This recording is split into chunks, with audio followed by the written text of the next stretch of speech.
Another day, another banger, another scammer. In today's lineup, we've got Rusta. I'm gonna show you guys exactly why I don't trust this guy. Let's go! FBI, open up! As you all may know, there's been a one-sided beef brewing when it comes to me and Rusta for the longest of time.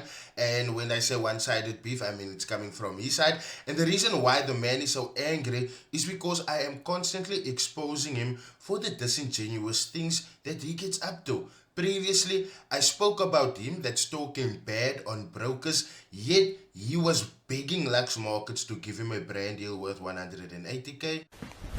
Emotional, damn it! And now I am back to show you guys that this brother just can't take accountability.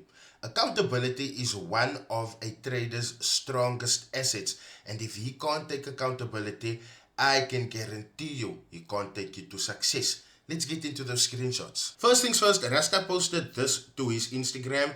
If you don't trade with me, please F off. First off, who speaks like that to prospective clients? There's a whole lot of people that is following this guy, closely watching him, checking if he is someone that they can trust. How do you gain someone's trust? By telling them to F off simply because they do not trade with you. If you ever thought this man's dreads grows inwards, now you know. Anyway, one of his clients responded, "Trading with you will blow accounts. I'm saying this from experience." Now, very often, people get mad at me when I expose these guys for the fact that they cannot trade. This is of those people that when a trade goes wrong, they go and revenge trade and ends up losing more money for the people that follows them. They will be fine, they will be cool, they will always market themselves as profitable traders, therefore always keeping that client wheel turning. But the clients, that might have been their lost money. If you look at this screenshot, you will see Rashid then responds by saying, "Was this 10 years ago?" Now that is highly disingenuous because he is obviously trying to tell this Braille, "You are moaning over old things now." To which this client responds, "It was actually last year, bro." Now that to me is really smart. Keep tabs of when you guys are doing dealings with people like this so that you can remind them of their wrongdoings. Because when they come to you, they are gonna pull a "was this 10 years ago?" downplaying the damage that they caused. To that message, Rashid responds, "Maybe it was a bad week." And January, Rashid responds to that, "Have you seen how consistent I've been when you've not been in the stream?" Now that is highly disingenuous because for him, as this client now, to be part of that stream, he needs to pay. But how do you pay someone when they are constantly blowing your accounts? How do you pay someone again when they are constantly looking for a way out? When they are constantly taking excuses out of their butthole?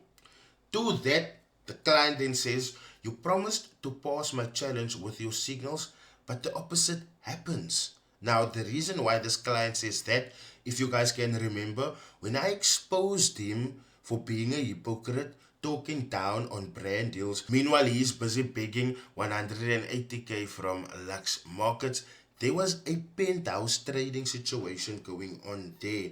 Now, this is where he invited the client to, and he told this client, "Come to the penthouse event. There is where you will pass that funded account challenge." Now, this bruh is not FSCA regulated, and him saying he fled South Africa to Thailand because it was getting dangerous is just a bunch of hogwash. FMA's recently happened in Cape Town.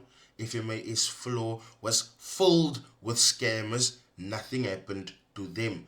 Why would something happen to him? Or is that memory just replaying in his head of how he got beat up in that elevator? Nevertheless, he says, "And trading is a probabilities game. Do you expect to win all seasons?" I hate it when they do this because when they do their advertising, they are constantly portraying themselves to be highly efficient. They are constantly portraying themselves to be highly profitable with a high strike rate, a high win rate, a high hit rate, whatever they want to call it. But whenever they are called to task, whenever they are held accountable for the bad trades and the bad service they are giving, it's stuff like this. Maybe it was a bad week. Have you seen how good I was doing when you weren't in the stream? Now it's trading is a probabilities game. To that he then responds, I promised. That's when I know your mind's in the wrong place. Bye. That is not how you respond to your client. If your reputation is everything, like he was now previously said in one of his videos, then you are gonna guard it by all and any means necessary. So when you have an experience like this with your client, you are always gonna look towards remedial solutions. But as you guys can see here, he turned arrogant real fast. That is not the traits of a good mentor. I'll show you when I get home from work. I have chats, bro, on my old phone. What? Now this right here seals the deal with him, because that kind of lets you guys know that this client kept everything. Should the day arise that he needs to call Rashid Chowki out, he has those screenshots. Now the gag here is, this is someone that was charging people 42,000 rand. This is someone that is charging people to join his streams. This is someone that is out there doing unregulated service. And when you ask me why he ran to Thailand, I wouldn't say it's because of the danger. These scammers in South Africa, they are walking and operating freely. So I believe that him being in danger was just a lie. Him leaving South Africa, I firmly believe, is probably because the FSA reached out to him. It's probably because the authorities got hold of him and they are trying to scrutinize this, bruh. I mean, aren't you finding it strange that those that has the means are running overseas, and those that don't have the means are releasing statements? And in those statements, they are saying, nah, we are stopping services. So when you see things and people that's operating like this, my bro, I can't trust them. And I never, ever will. Regardless how bad he wants me to talk good of him, I'm never gonna do that. I'm never gonna do that. Even if you roll horse manure in desiccated coconut, at the end of the day, it's just still shit. To conclude things, this bra is not FSA regulated to be giving the services, so stay away. His pricing is also very outrageous, another reason for you to stay away. And then obviously, as you guys can see, he doesn't take accountability for losing trades.